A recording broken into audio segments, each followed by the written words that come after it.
Alright guys, welcome to part 3 of the tutorial on how to organize your track folder. Gonna put decals and statues and get them to work in the folders. Okay, go ahead and get started here. Decals. Click on your decal folder.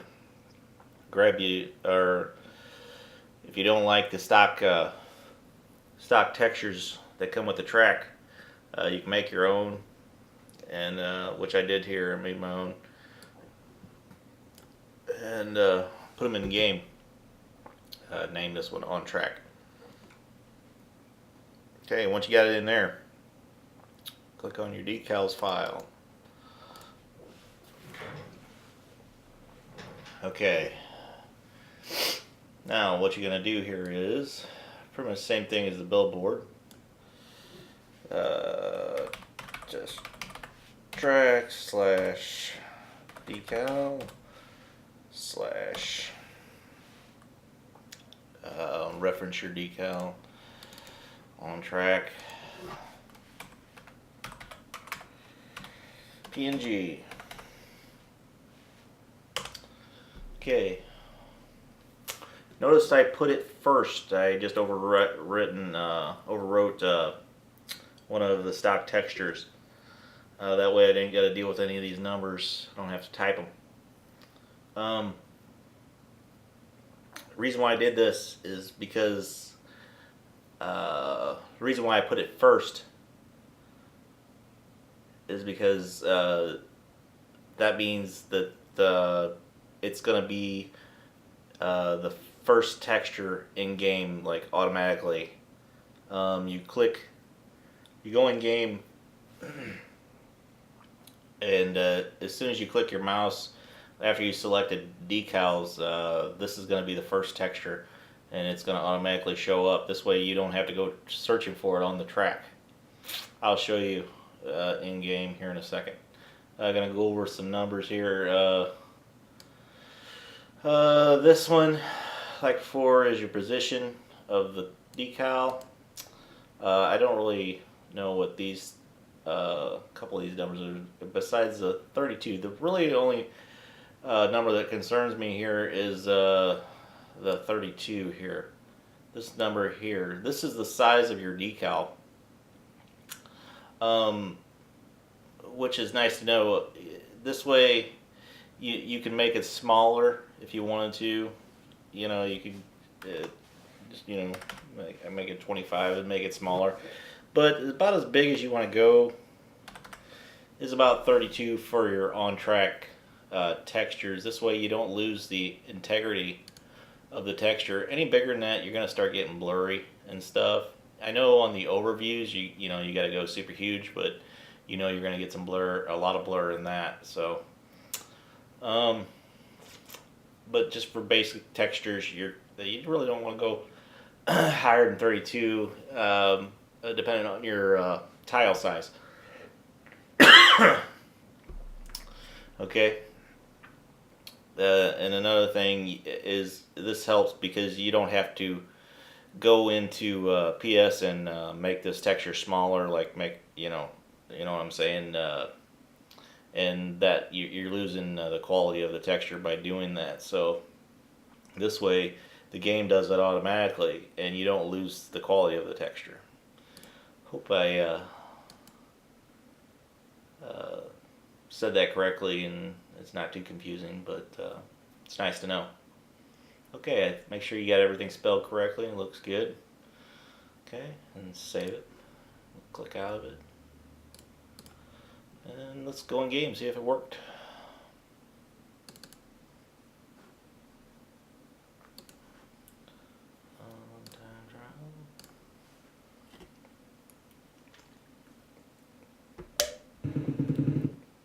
Okay, should be over in a corner, and sure enough, there's our texture. So we'll click on decals. Notice it's highlighted. That's because I put it first, so it's automatically the first texture I'm going to use. Okay, now you notice every texture is being highlighted. What if I don't want to look at all this stuff, look at all the other textures? I just want to focus on the texture that I made. Go over here and make sure that the texture you want is highlighted, and click Hide Different. And now you'll notice that none of the other textures are showing besides the one that I want. Okay? Now, let's go ahead and use our texture real quick just for an example here. Click on Flow 2 and run it down here. I'm just going to make a little track path real quick just for an example. Here. It's not going to be real pretty.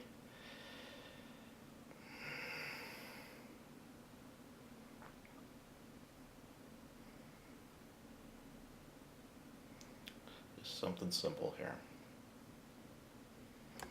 Okay. So there's the decal that we made and we put in our folder. Alright, so now I want to go check it out on the bike. So click tab, and you'll notice I'm way off the side of the track, and you're like, why the hell am I way over here? Well, I'm in time trial mode, which I work out of. So what I want to do is to get my bike over to where the decals are is I click on timing gates. You'll notice the timing gates show up. See? Okay, with every stock track you're going to start out as the number 3 timing gate. That is you. That's where you start. So you grab the number 3 and you want to put it over here where your track is. Okay? And it's a half circle. You'll notice you got 2 points here. The front of the half circle, this is the which way you're facing. Okay?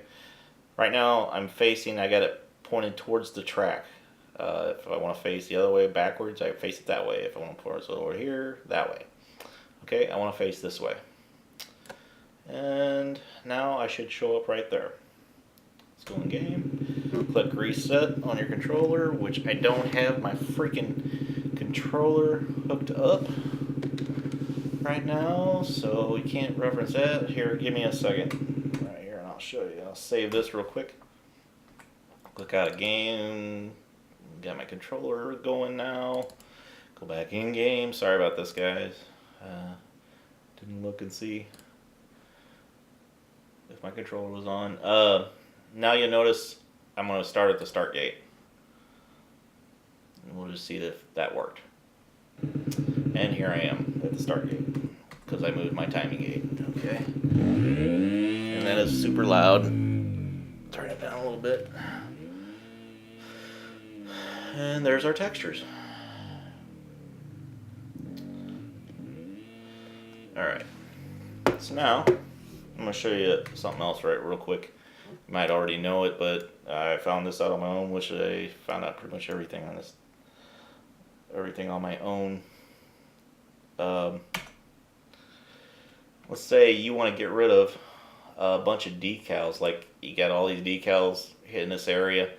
It's like, do I have to go and delete each one? Like, you hover over the end of it and press X, and you're like, do I gotta do this for real? This really sucks.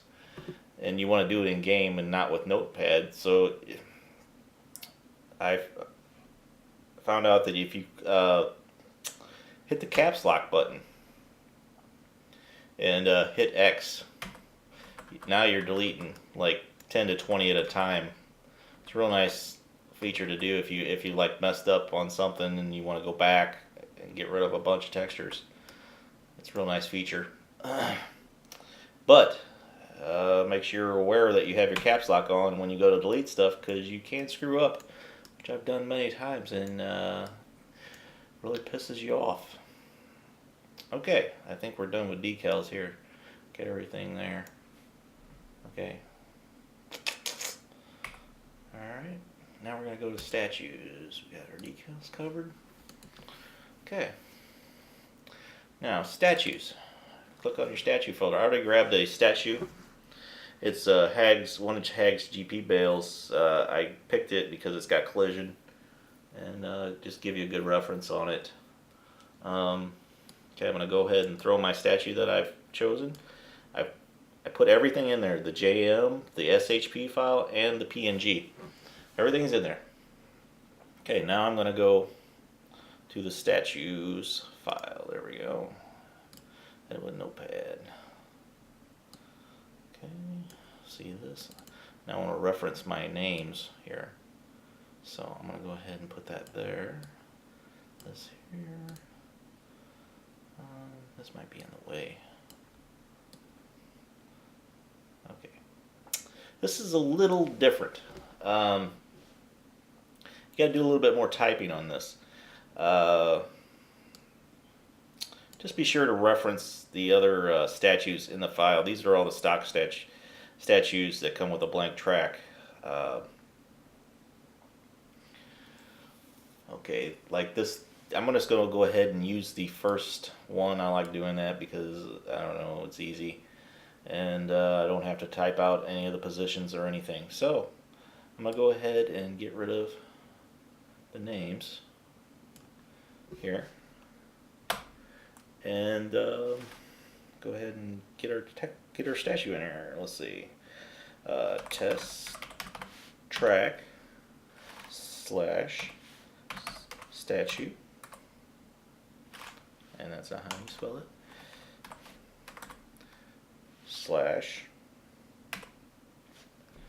/ and they want the JM first. So the JM file. So I'm gonna cheat. Gonna get made fun of for this, I know, but I don't care. I make sure that I'm spelling everything correctly, because I don't know how many times I beat my head against the wall because something was one letter off.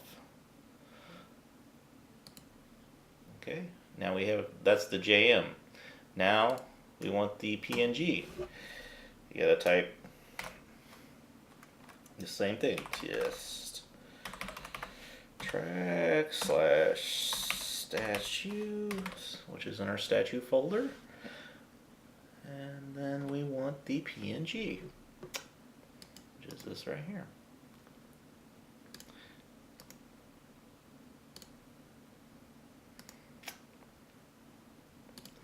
Which is very lazy. And you gotta go PNG. Okay. Now, we want this statue to have collision, which is the SHP file.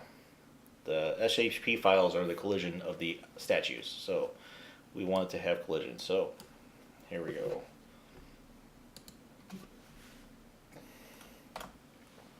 At track / statue folder, spelled wrong, / GP Bale. No. GP Bale SHP. Rename. Copy. Paste. Okay. Just go over it once or twice to make sure you got everything spelled correctly, which I do. Okay, now this reason why I chose this out is because it's got collision. Okay, you'll notice. What if my object doesn't have collision? Well, if your object doesn't have collision, then you type null at the end after PNG. This object here doesn't have collision, one of the stock objects, so that's what they did. They typed null, PNG space null, and that's all you have to do if it doesn't have a collision file. And if I didn't want this bale to have collision, I didn't have to put that SHP in there. I could have just typed null and it wouldn't have collision, but it would still show up. Okay, what else? I'll go over some numbers here. Okay, this give you a little info here on the positioning and stuff. This number here is, of course, your position, where the statue is on the track. Okay, this number here is where the object is relative to the ground. Right now, this this is showing this object, which was the stock object earlier, is showing to be 20 foot off the ground. This is referenced in feet. So I don't want my bale 20 foot off the ground floating in the air. So 0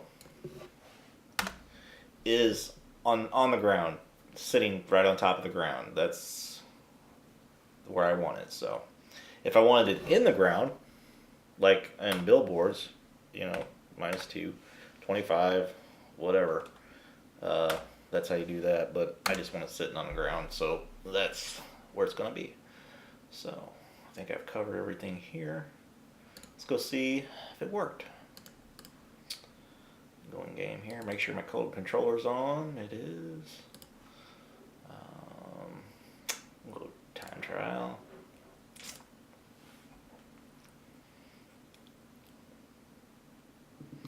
Okay, you want to editor statues? Okay.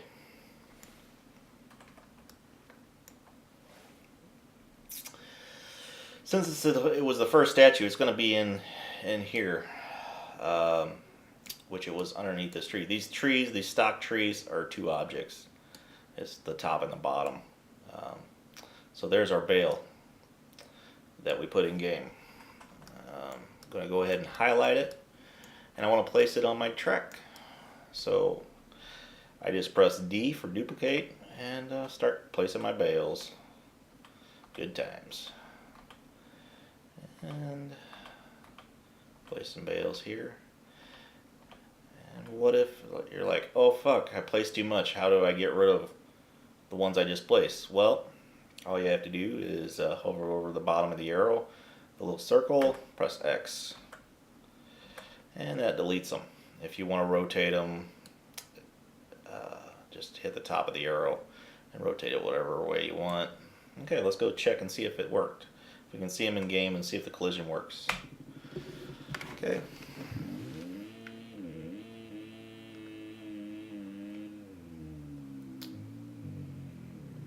Yep, collision works.